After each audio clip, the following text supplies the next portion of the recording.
Hi, everyone. I hope you're doing well. Most people think learning English is about grammar. They're wrong. For years, I believed I was bad at English. But the truth? I wasn't bad at English. I was afraid of my own voice. My name is Daniel. I'm 26 years old. And for most of my life, I was silent. Not because I had nothing to say, but because every time I tried to speak English, my mind froze. I knew the words. I understood conversations. I could write long paragraphs. But when someone looked at me and said, "Speak," everything disappeared. My throat closed. My hands shook. And the silence that followed felt heavier than any mistake. Have you ever felt that? That moment when your heart beats fast, your brain screams, "Say something," but your mouth refuses? That was my life. Every job interview, every meeting, every opportunity.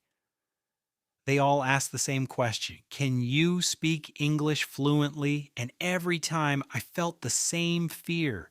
It wasn't vocabulary, it wasn't grammar, it was the pause, that deadly pause in the middle of a sentence, that awkward silence that makes people think you don't know anything. But I knew. I just couldn't release it. One night, sitting alone in my dark room, I asked myself a question that changed everything. Am I going to stay silent for the rest of my life? That question hurt because deep inside I had dreams, big dreams, working in an international company, traveling alone, speaking confidently in meetings, making friends from different countries. But every dream required one thing: a voice, and mine was trapped. That night I didn't promise to learn 100 new words. I didn't promise to study grammar. I made a different decision. I said, I will train my mouth. Because my problem wasn't knowledge, it was muscle. My mouth was weak. My fear lived in my tongue. And if I wanted freedom, I had to train it like an athlete trains his body.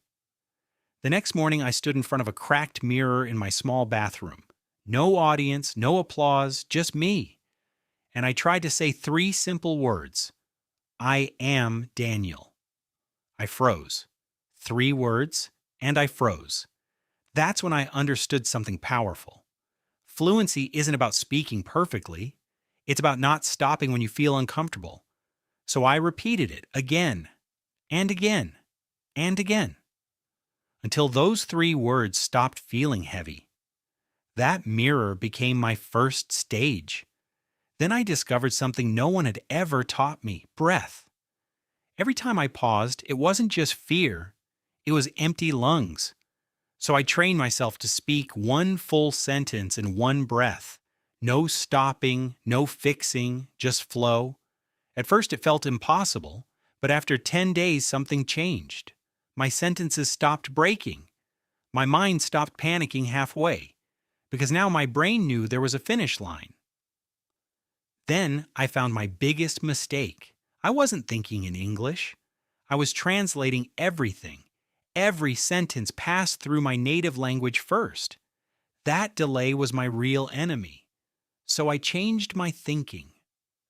From morning to night, I forced myself to think in English while brushing my teeth, while walking, while cooking. Simple thoughts, broken thoughts, but English thoughts. And slowly, the translation disappeared. Then came the technique that changed my voice forever: shadowing. I stopped trying to sound fluent. I started copying fluency, tone, rhythm, emotion.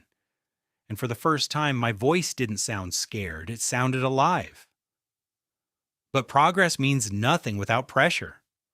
One day in a meeting, my manager asked, "Daniel, can you explain your idea?"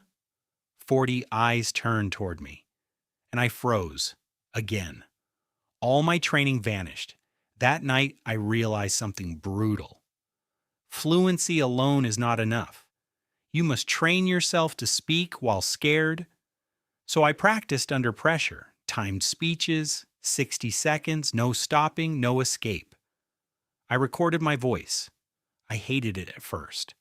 But instead of quitting, I studied it. I became my own teacher. Day by day, pause by pause, fear by fear. I rewired my mouth. Until one Tuesday afternoon, same meeting room, same pressure, same eyes watching. And this time, I didn't freeze. I stood up, smiled, and spoke for 3 full minutes. Smooth, calm, connected, no deadly silence. When I finished, the room was quiet, but it was a different kind of quiet. Respect. That was the day I understood something. Fluency is not talent, it is repetition, it is courage, it is daily discomfort, it is speaking even when your voice shakes. I didn't become someone new. I uncovered the voice that fear had buried. And if you are silent right now, if you feel your voice trapped inside you, listen carefully. You're not bad at English. You're just untrained. Train your mouth. Train your breath. Train your thoughts. Train your courage. And one day, you will speak. And when you do, the world will finally hear the person you were always meant to be.